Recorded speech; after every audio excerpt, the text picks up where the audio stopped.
Bugungi obzorimizni o'sha arpa bo'yicha obzor qilib o'tamiz. Mana arpalarni ekib o'sha pishchiqlikka kelib qoldi, Xudoga shukr. Bo'yi 80 sm, 90 sm desam bo'ladi. Bo'yi. Buni azotda bergi machayni amofos ham ishlatganimiz yo'q. Birakamiz prilagat qilgan o'sha krukus suyuqligi bor ekan. O'shani ishlasang yaxshi bo'ladi dedi. Effektini ko'rasin dedim. Xudoga shukr o'sha effektini ko'rib o'tamiz.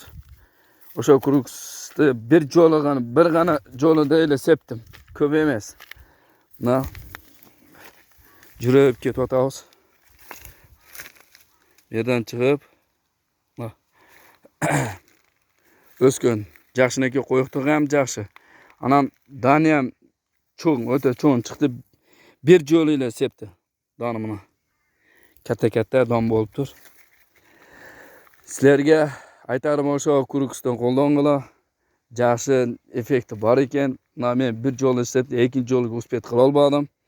Yangi yilga Xudo buyursa, ikki jo'li kerak bo'lsa 3 jo'li ishlataman o'shani septirem.